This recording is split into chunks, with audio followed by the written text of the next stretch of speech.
This Josh Allen card sold for $5,000 last week. This Derrick Henry card, $2,100. Just like Reddit NFTs took over last week, I think there is a huge opportunity for DraftKings Reignmakers. Yo, it's cool times, gang to my cats, sup to all my ducks. And today I get to announce I have officially partnered with DraftKings. They've got a Trolls PFP drop coming soon. Also just did a huge Deadfellas collab. So why partner with them? I honestly think daily fantasy with NFTs is going to take over. So today we're going to go over DraftKings Reignmakers, where people are making tons of money, getting big rewards by ripping packs, getting valuable cards, putting those cards into starting lineups just like fantasy. But this is NFTs with fantasy. So we're going to talk to somebody from DraftKings today, as well as one of the top Reignmakers traders. Guy said he invested over 6 figures into Reignmakers and has had 50% returns. Pretty crazy. If you like and comment on this video also, have a chance to win a DraftKings PFP. But let's talk today about how daily fantasy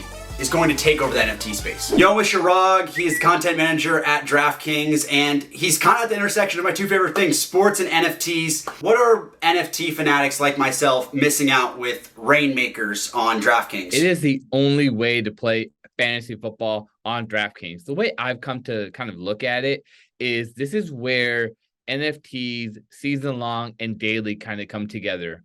The reason why I mentioned season long is because you get to hold on to these. You collect these just like NFTs, and you can have, for example, you have a Cooper Cup superstar player, you have him for the entire season. You don't have him for one day. If you're building an example of a fantasy lineup or daily, you would only have him for that one slate, for example. But in this version, this is kind of where NFTs, season long and daily all come together because you get to collect them, hold on to them, and get rewarded by their actual outcome for the games. How much fun are people having with Reignmakers? Been great. Honestly, the community interaction has been great in the Discord. I'm getting DMs, people tweeting about it.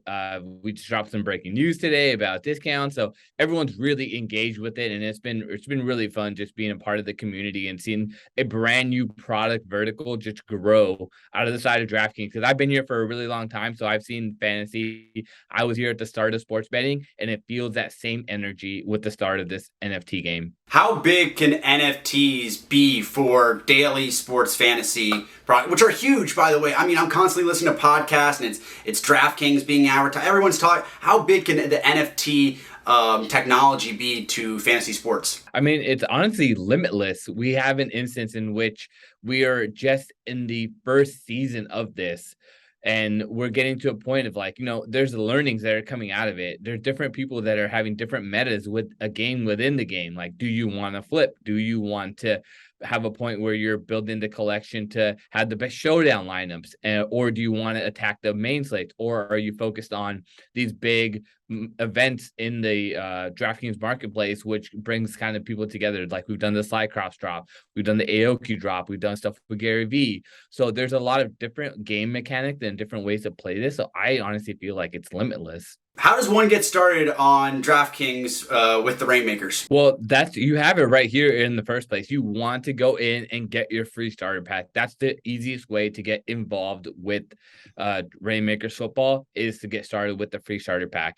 After you collect that free starter pack, you're able to go from there and look at, all right, hey, I have a pack, I have these certain different types of players.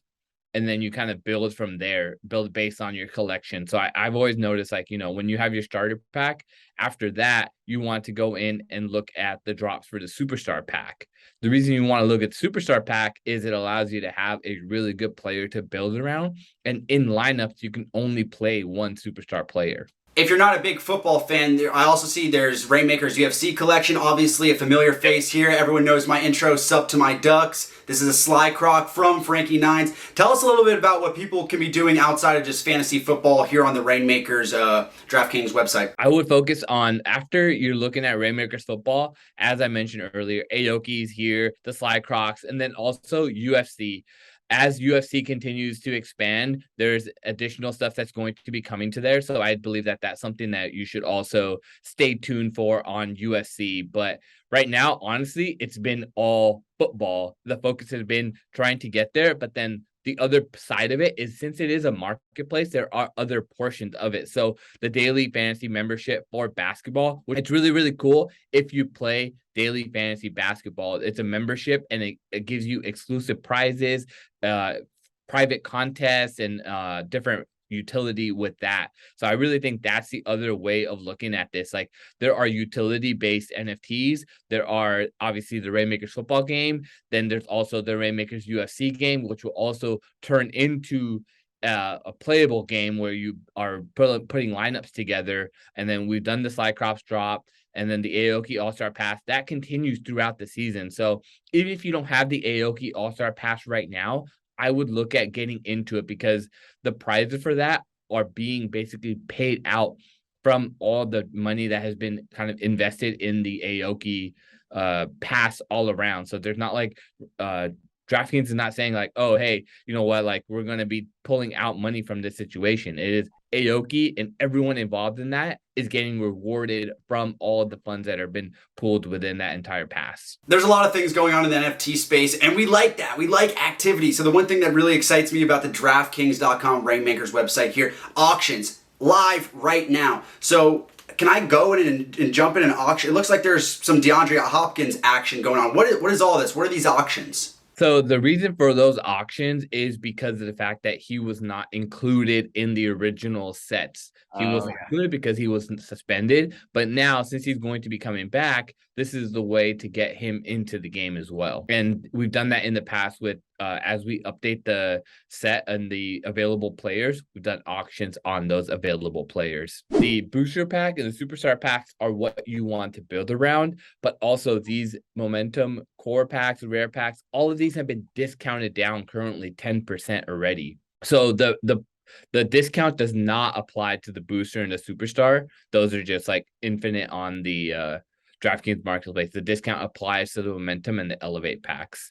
So as you can see, the pack is now 10% off, and it was originally $49.99. So, in NFTs, we're always looking at rarity levels. So when I'm looking at buying, maybe more of a starter base pack, or, one of the most rare, the Reignmakers, what am I looking at as far as rarity levels here? What am I exactly getting? So there are 5 rarity tiers within the game, core being the lowest and Reignmakers, as you said, being the top. My favorite one personally is the elite one, because that has the largest contest prize pool.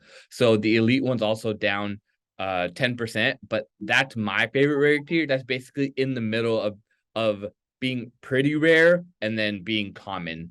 So that kind of gives you the upside of being able to win large prizes while at the same time having rarer cards that are not as available to a core or a rare level. Can we talk prizes? So far this season, DraftKings Reignmakers Football has given out over $7 million in prizes.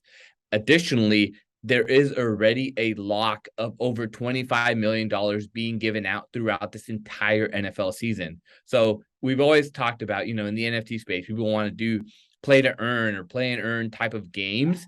And this is pretty much what you can kind of expect here in form of collectibles. It's a collectible, which becomes a game. And that is already guaranteed prize pools that DraftKings has already marked down. So over $25 million is guaranteed in cash going out to the prizes. And the biggest prize every week is $100K to the Elite Fiat Frenzy. So if you hold elite cards from this pack, you'll be eligible to enter in those contests for the Fiat Frenzy to win $100K. So as you can see here, there are 86 contests available. There's a lot of people that may have questions like, hey, which contest do I enter? Where do I start? There are different formats that are in the NFT lobby here. So as you can see at the top one, there's a deep roster format that has 9 cards that you need to have into play in that. And that's the core level tier. The normal one, the classic contest, is 5 cards. And in those similar, both of them, you can only use one superstar in those cards, in that lineup. So if you have, for example, a Cooper Kupp, like I mentioned earlier, or a Patrick Mahomes, you can only play one of those types of players in the lineup. So that kind of gives you a different meta of a game within a game. Like, hey, maybe I think, for example, Josh Allen is going to go off this week. Well, I have a Stephon Diggs card. well, I'm going to tag them together because Stephon Diggs and Josh Allen cannot be superstars together. Only one player on the team can be. So as you can see here, as we go deeper into the contest, now to get into a rare contest, you need to hold just one core card and 3 rares. And then as we go into the elite, then you need to have just 3 and 1 rare. So that's kind of how the game mechanics work. You just need to have one of the lower tier to continue to play in it. And then you have to have the main of your build be the rarity tier that you're trying to play in. So like, for example, here with the elite lobby here, 254 people entered for a $40,000 potential cash prize. That's correct. Good odds. If you want to go all the way to the top, you can sort by rarity tier, you can sort by prize pool, you can start by when it starts. So as you can see here, this one, the 100K to first place, like I mentioned, all you need is 4 elite cards, 1 rare. This Sunday we could get in on this right now. Yep. Even something and like this. 652 people have entered.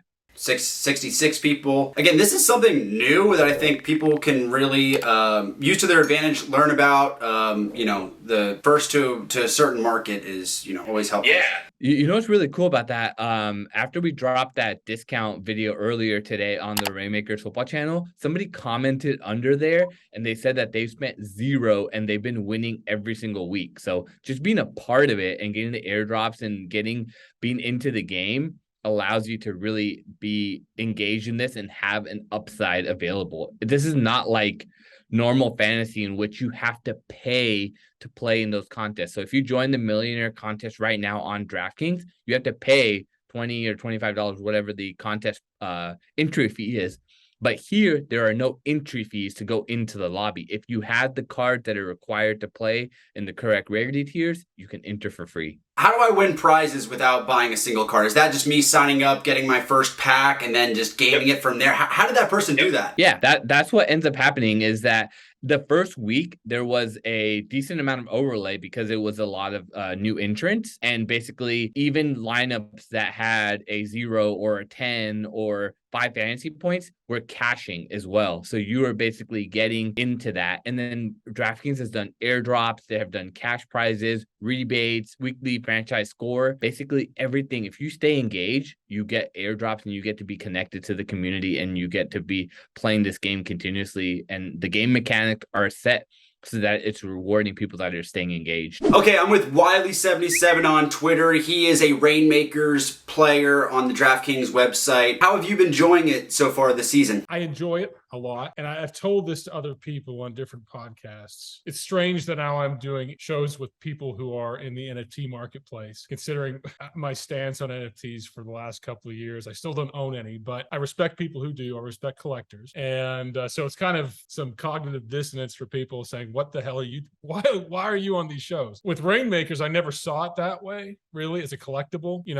I'm fully conscious of the fact that at the end of this season, my portfolio, which out of 300,000 players right now is number 7. So it's been a pretty good investment for me. I know it's likely going to be not worth a lot of money. I could be wrong in terms of the collectible value, but that's not how I'm viewing what I'm doing. From the gameplay standpoint, I saw DraftKings pony up a lot of money guaranteed for 22 weeks. I figured that there would be some overlay, not necessarily number of players, but a lot of the cards in the marketplace would not get out of packs, which is the case. I felt that I could compete at a higher level and do okay. It is a ton of work. It is a ton of thinking and strategy every day. It's probably more work than I thought it would be. It's good brain work though. And overall, it's been a good experience. So that's where I am week 6. I think it's getting way more competitive. Price of I call them the cards. Player cards are going down, which allows more people to get in. And there's just some sharp players. I mean, you've got RS Bathla, you've got Grinders Cal.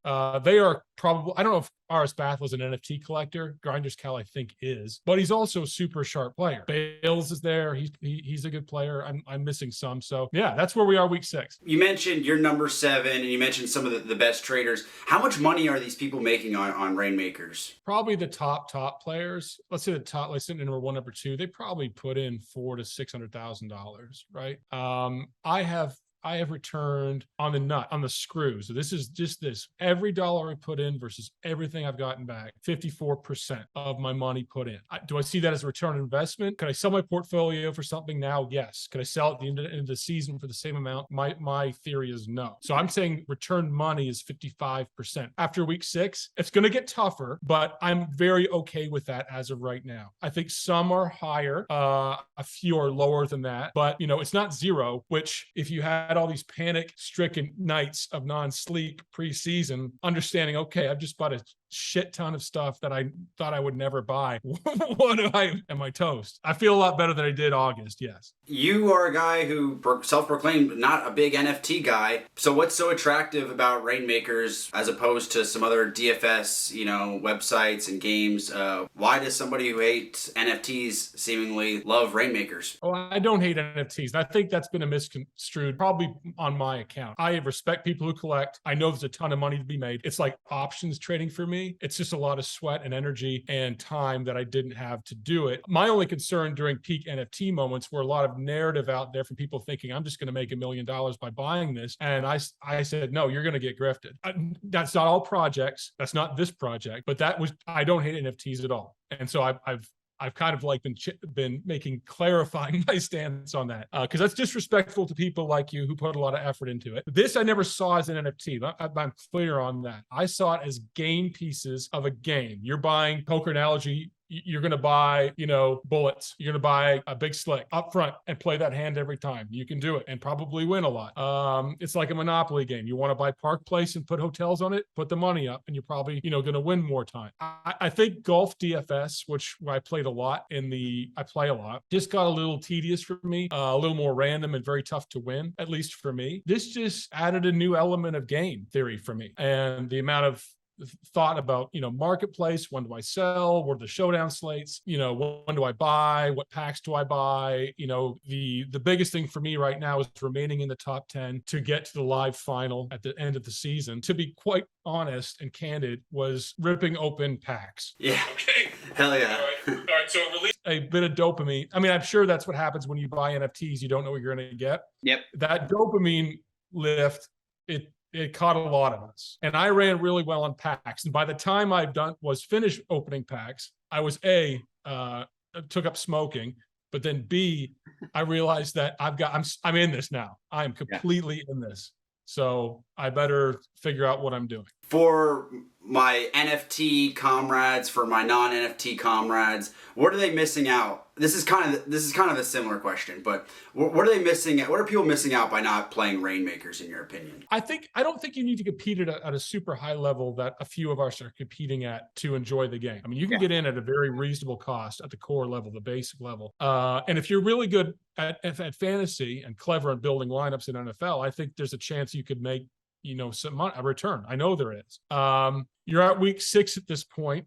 Prices are coming down in the marketplace because there's fewer contests to use these cards in. To me, it is if you are interested in the construct of NFTs, but then also have a liking for fantasy football, I think you still have to be good at it, right? I think you have to still be pretty sharp at how to construct a lineup, how to understand ownership, how to understand, projections in terms of how play is going to be put together. You're not constrained by price like you are in DFS, but you still have to look at, okay, what is the max output for each of my players and how do I assemble a lineup with those? The biggest deficiency right now is that it's so early stage. There's not the necessary prerequisite tools to put, I have 800, 900,000 cards to put them in lineups quickly or change quickly. And so it's just, that's the work, but you don't need that many. You could buy 10 cards and just, hope you ship one week. So you're a top 10 player. You're also somebody who's aware of, other people who are the top 10 and following their strategies. What have you, because I don't want you to reveal, all your cards right now, week 6, there's still a lot of game to be played, but what have you seen as like some of the top money making strategies from the best players on Reignmakers? I think that my logic was build as many lineups across as many levels as possible, and put your heaviest weight at the top. For me, I think it's now the Cooper Kupps, the AJ Browns, bad example, Devontae Adams. They're the most difficult cards to acquire at the top level, right? Yeah. There's only 3 or 4 of them. A couple of us own them, and if they ship and produce the highest output, you're probably going to win that week because there's such a barrier to entry to acquire them. What I'm seeing is, specifically Grinders Cal, he puts 14 lineups at the Reignmakers level top contest, which I've only put 2 or 3 in, and I assemble different cards in different contests. But I'm like, there's a chance that some player that I don't think will go off does, like Christian Kirk on the Jaguars. I would never think, okay, why would I waste assembling a Reignmakers lineup here? It's never going to win. It could. What I've learned is that, anything is possible, and don't always assume that, Saquon Barkley, Cooper Kupp, Josh Allen, Stephon Diggs, whereas that typically is going to have the highest output. Sometimes, you can bink one without it. Anything you wanted to plug personally? That's pretty much all my questions. In the core golf season, I do a podcast for golf. I'm still very active on Twitter. I don't take myself too seriously. Follow me on Twitter, and I'm sure you'll get some interesting takes. That's how I found him. Wiley, thanks again for hopping on the show today, man. And that's the video for today, gang. Remember to like and comment if you want to win a free Trolls DraftKings PFP. Again, super excited to be partnered with DraftKings. I went from recording videos for 0 subscribers, no viewers last year, at my desk, no camera, no microphone, nothing. Just did it on my laptop to having a partnership with DraftKings. So you guys can do anything you want. And if